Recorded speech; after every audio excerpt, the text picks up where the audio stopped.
저는 오늘 헌법과 법치주의의 근간이 흔들리는 심각한 현실에 대해 말씀드리려 합니다. 지금 이 순간 대한민국 사법부가 권력의 입김 앞에 흔들리는 정의의 저울이 되고 있습니다. 서울고등법원이 이재명 대통령의 공직선거법 위반 사건 파기환송심 1차 공판 기일을 또다시 연기했습니다. 그 이유로 든 것이 헌법 제84조 대통령의 불소추 특권이라고 합니다. 대통령이 되면 죄가 사라집니까? 헌법 84조는 면죄부가 아닙니다. 그 조항은 대통령의 국정수행을 보장하기 위한 최소한의 장치이지 이미 기소된 형사사건의 재판까지 중단하라는 것이 아닙니다. 있는 죄를 덮는 도구는 더더욱 아닙니다. 어떤 권력도 헌법 위에 설 수 없습니다. 이는 대통령이라고 해서 예외일 수 없습니다. 분노해야 할 지점은 분명합니다. 지난 5월 1일 대법원 전원합의체가 이 사건을 유죄 취지 파기환송했고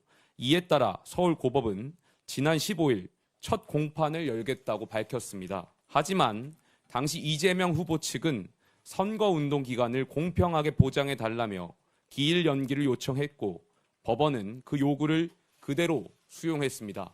이번에 또 미뤘으니 법원 스스로 통치 권력의 눈치를 보고 있다고 자인한 것이나 다름없습니다. 물론 우리는 알고 있습니다. 대통령의 직무가 헌법상 보호를 받는다는 점을 말입니다. 하지만 오늘 서울고법의 판단은 한마디로 사법의 유예입니다. 권력의 일정에 순응한 개별재판부의 결정입니다. 헌법 제84조 해석을 둘러싼 논쟁이 엇갈리는 만큼 최종심인 대법원의 최종 결론을 구할 필요가 있습니다.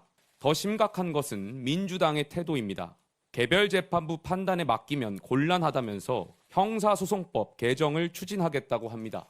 대통령이 됐으니 아예 재판을 하지 못하게 막겠다는 것입니다. 이쯤 되면 사법부를 헌법이 부여한 독립기관으로서가 아니라 정치 권력의 하명기관쯤으로 여기는 것입니다. 존경하는 국민 여러분, 법 앞에 모든 국민이 평등하다는 헌법 정신이 무너지고 있습니다. 이재명 대통령은 유권자를 기만한 혐의로 대법원에서 유죄 취지 판결을 받았습니다. 그런데 대통령이 됐다는 이유 하나로 이 사건을 심리하지 않는다면 그게 과연 사법 정의에 맞습니까? 죄 있는 권력자는 법망을 피해도 괜찮다는 뜻입니까? 우리는 지금 대통령이 된 순간 죄가 정지되는 제왕적 불소추 특권 국가로 가는 길목에 서 있습니다. 국민의힘은 침묵하지 않겠습니다.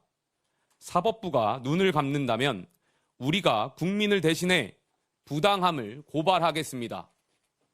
정의의 이름으로 맞서겠습니다. 이 자리에 함께 하신 의원 여러분들과 함께 헌법 질서를 지키기 위한 입법적, 정치적 대응에 나서겠습니다. 정의의 이름으로 널 용서